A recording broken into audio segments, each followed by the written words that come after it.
see that shit again so you fuck niggas can see it, but in my view. Ooh, you a fuck nigga.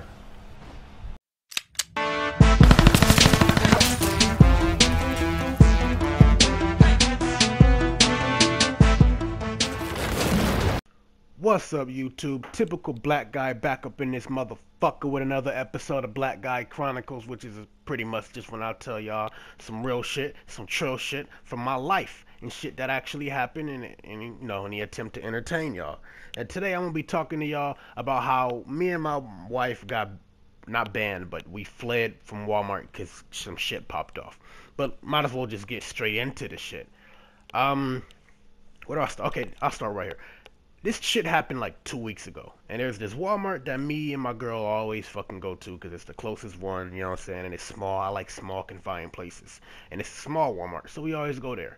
Now, anybody that seen my earlier videos know that I'm originally from Detroit, grew up in Detroit, but I moved to Kansas like in September of this year, and you know, I'm black, my girl's Mexican, so I'm used to seeing people stare because it's like, wow, that's crazy, like interracial relationships. I'm assuming that's what they're staring for. I don't fucking know. But I'm used to people staring, so I never really was bothered by it too much. But I'm inside of Walmart, and me and my girl are walking, and I notice that there's a nigga staring at me, and I'm just like, he's like fucking weird. I was like, weird as hell.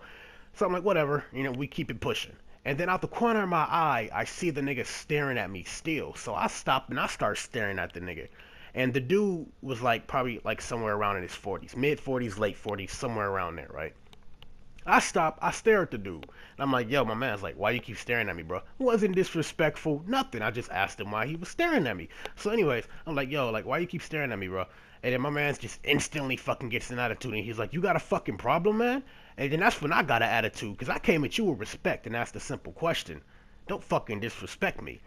But anyways, he's like, you got a fucking problem, man? I'm like, yeah, I got a problem, nigga. I asked you why the fuck you staring at me, nigga. And then some bitch walks up, which is apparently like his bitch. And then she's like, out of fucking nowhere, she's like, you need to get out of here because you threatened to kill my daughter. And I'm like, the fuck is this bitch talking about?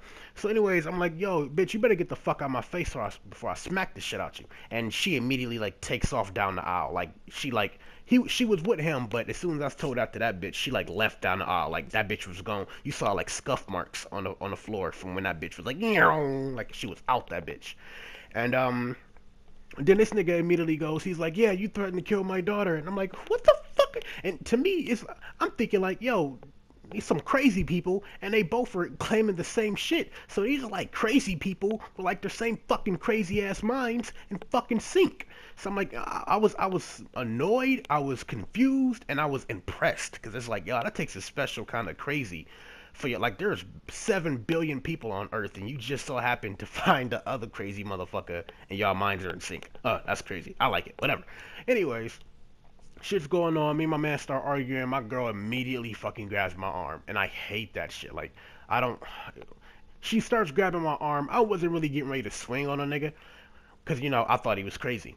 So, but I'm still kind of pissed off. So we get into it and we arguing, and then he's like talking mad shit about how he's gonna hit me and this and that, and he's like, you know, this and that, and you know, talking mad shit, and I'm just like, do it, nigga, whatever you gonna do, nigga, do that shit, let's go, let's go, let's go, and he's still not fucking doing shit. And then obviously it causes a commotion, and niggas come around like the Walmart employees and other Walmart customers, and you know how niggas get when shit pop off, world star world, that type of shit. So it's a bunch of people gathered around, and then this nigga starts saying shit like crazy ass shit, like he starred in like Taken 4, and lots of Walmart employees come over here, their niggas like, I've already lost one son, and I'm like, this guy's good, fucking hire him, like this nigga, he's good. But he's just saying like crazy ass shit. He just keeps saying that you threatened to kill my daughter and I already lost one son. And he's like, I used to be a security guard. I'm like, I don't give a fuck what you used to be, nigga. You about to be snuffed. And so we get into it, and then, you know, he's still not doing shit. So I choose to fucking walk away. And as I'm walking away, you know, me, my girl, and my daughter, as we're walking away, the nigga goes, I know where you live. And I'm like, nah, fuck that. You don't threaten me, nigga.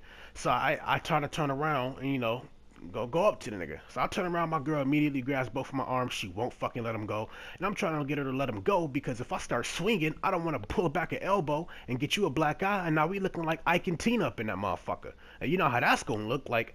I'm a I'm a built black dude, so it's like that's gonna look bad. Like it already looks bad because I walk around wearing a fucking bandana on my head. Like this shit looks bad.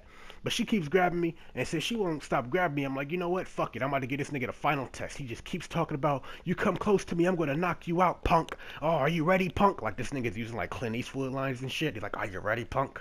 You feel lucky, dude? That type of shit. Like this nigga really thought he was like Clint Eastwood, fucking Liam Neeson. Like this nigga was the most badass action hero in fucking ever. But anyways, my girl's holding both of my arms. I get right up in his face, and I'm so close in his face. Like, it kind of looked like a bromance. No homo. Kind of looked like a bromance. Because it looked like we was about to, like, kiss and, like, realize our love for each other and shit. Because we're, like, mad close to each other. And I'm, like, right in his face. I'm like, swing, nigga, swing. You got one fucking swing, and you better make that shit count. Because if it doesn't, I'm fucking you up.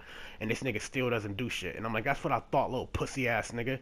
And then I hear my girl, she hears the Walmart people calling the police. And then she's like, yo, we gotta get the fuck out of here. Like, the police is here. No, she's like, the police is coming. I'm sorry. And I'm like, all right, fuck it. So we leave out of there, and I go sit in the car.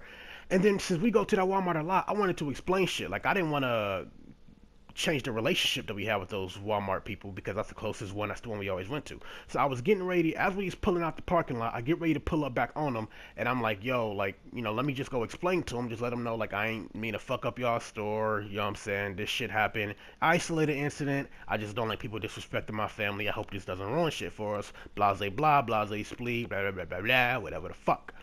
But my girl's like, nah, like, there's really no point in doing that, and I'm like, alright, fuck it, so we leave.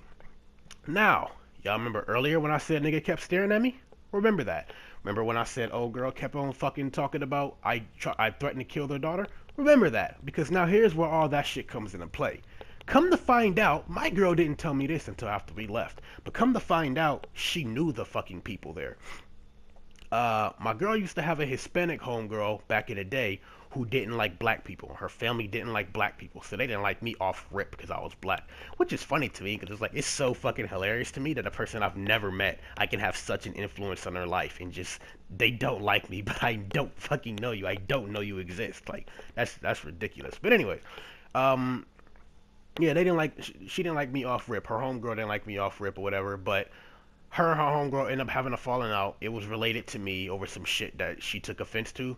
I'll just, side story.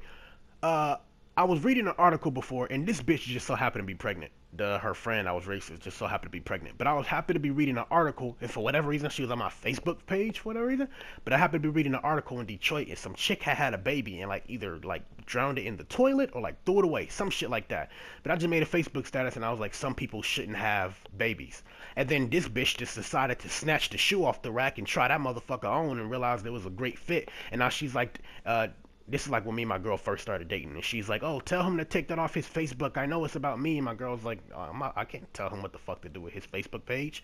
So she's pretty much like, oh, if he doesn't take it off, like, we can't be friends anymore. And my girl pretty much was like, all right, like, skadoosh. That's not the word I was looking for. Skedaddle, that's the word I was looking for. Skadoosh. That's fucking Kung Fu Panda. Anyways, so her and my, oop, did I hit the mic? Doesn't matter.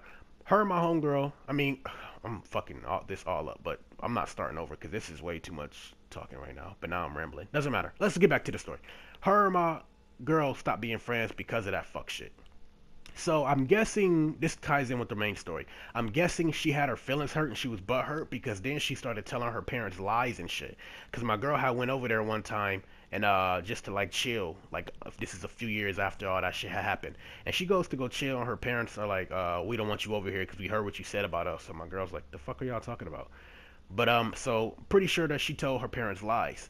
And it really gets to me that not gets to me as in like irks me, but gets to me as in it tickles me that this bitch is so butthurt she's telling lies, and it just created a fucking hilarious moment because this nigga literally has a burning rage for me and he hates my guts because of some shit his daughter told him, but I don't fucking know who he is. Like to him, he's like, yeah, this is like real deep right now. Like this is some real shit. This is my arch nemesis. I've been waiting for this nigga. But to me, he's just a crazy guy going, I've already lost one son. And I don't know what the fuck this nigga was doing. So that's why it was like hilarious to me. Like I don't fucking know you. But it's crazy to me that there's people out there that are willing to lose their lives over some shit they don't even fucking confirm. Not to say I was going to kill him, but I'm speaking in general, whether it was me or whether it was somebody else. You just don't know what the fuck strangers are capable of. And it's like somebody that had more of a temper than I did could have taken that as disrespect and fucking shot that nigga in the middle of the store. And it's like, whether it's that situation or any other one with other people, it's like you don't do that shit. You don't fucking approach people in that manner because of something you heard. You confirm that shit. And I'm the type of person where there's a lot of people nowadays that'll be like, oh, if I hear this, I'm gonna go do this. And I'm not one of those people. Call it what you want to call it. I'm not one of those fucking people. If somebody comes up to me, if my girl comes up to me, or my daughter comes up to me, and then, like, yo, so-and-so said this, go do something about it. Nah, motherfucker, I'm calling Sherlock Holmes, goddamn CSI, and get that nigga Ice-T up in this bitch, because I'm investigating this. I'm not about to just take your fucking word for it. What if you're lying because your butt hurt, and I lose my life over some shit you decided to fucking lie about? That's just how I view the shit.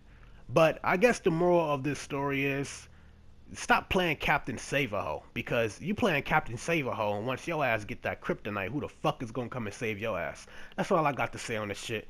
Typical black guy with this bitch. I'll holler at y'all later.